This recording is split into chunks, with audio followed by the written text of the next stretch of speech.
Hi everyone, it's Scott Blumstein, Mr. Ramrod 2017, and we are in Washington, D.C. for the Mid-Atlantic Leather Contest weekend, and this is my dear friend, an old friend, Alaina Hmml, Ms. Philadelphia Leather 2016, and the reason that I wanted to interview you and spend time with you is because there aren't a lot of female title holders. There aren't a lot of female title contests, and so I wanted to meet with you and have you ask you what it was like for your title year as Ms. Philadelphia Leather. Was it a good experience? Did your producers, were they supportive and embracing of you? Oh, absolutely. I mean, I think that I was very fortunate to have, in the contest, it was Mr. and Ms. together, and the Mr. and I were, Rudy Flesher and I were great friends to begin with. So that helped. We worked together a lot, and I think people from all across the country were surprised that we traveled together so much. But my producers were very easy. They said, you make of this title year what you want to. Mm-hmm. So they asked that I judge the contest for the next to choose year. My successor, yeah. And then compete internationally, and then just attend another, Philadelphia Pride. Mm-hmm. And then, but, you know, they said make of this title year is what you want to, and I had a great time doing it.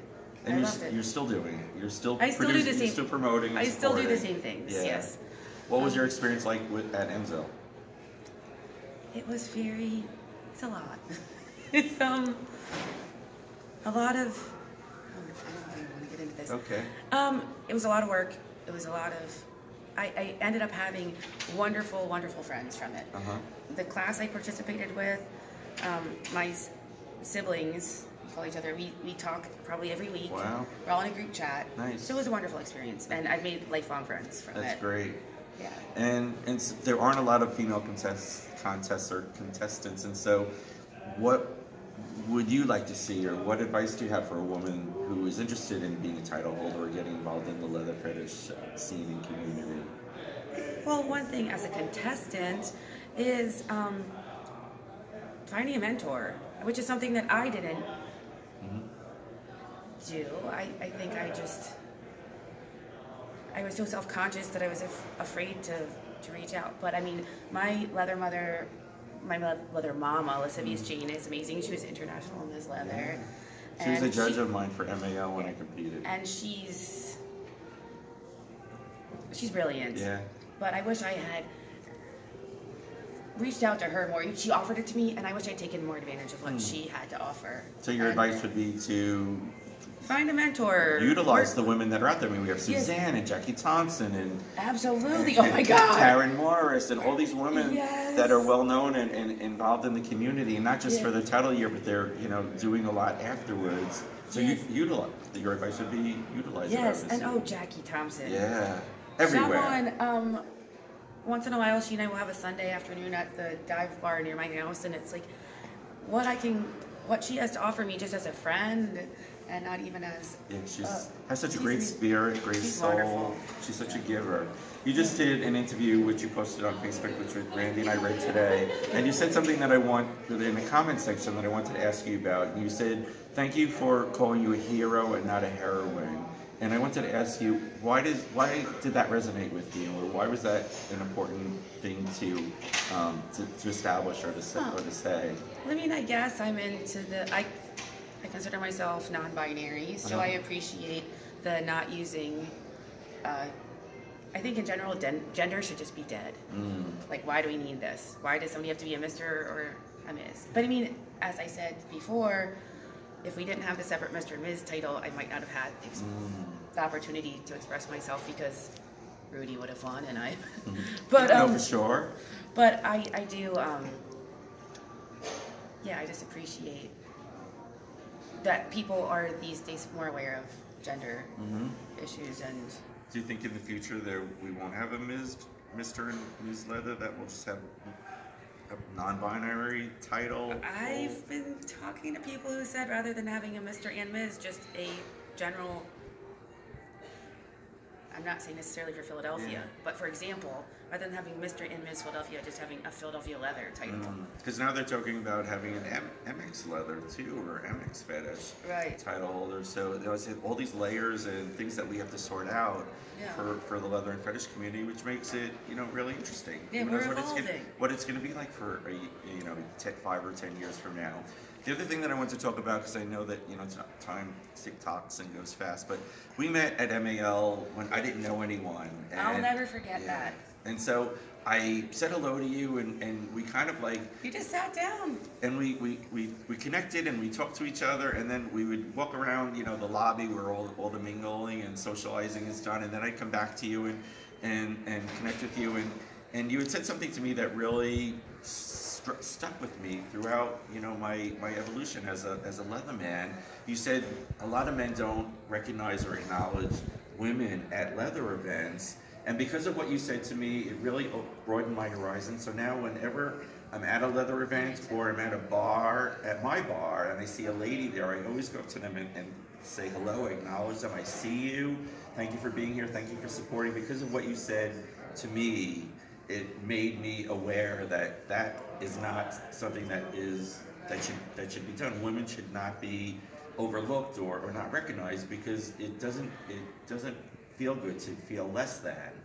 And so I got that from you, from that conversation that we had. So that when in my travels and when I go to events and I see a lady there, I always go up and say hello, you know, thank you for being here, thank you for supporting. And so why do you think that even happens? Like, why does that even have to be a discussion?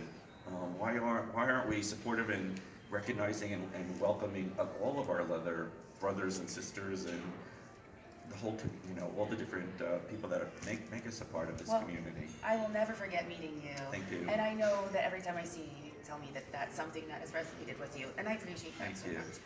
I think that basically guys are here at this event to have sex. So if,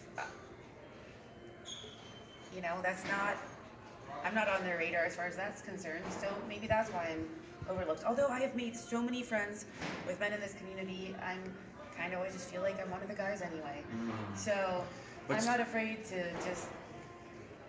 But still, it's not acceptable. Oh, you're right. And so by doing this interview and talking about it, maybe we could expose that feeling to other men and women at events that go to and be more open and supportive of people that come into their radar and come into their paths. Absolutely. Because it doesn't feel good to feel less than or not recognized. And no. Yeah, I mean, I was at I'm on the board of Folsom Street East, and I was there this past year, walking the street, working. But a man just completely ignored, spoke to my friends, acted like I didn't even exist. Like, I'm putting on this event. What do you do? What do you do when that happens?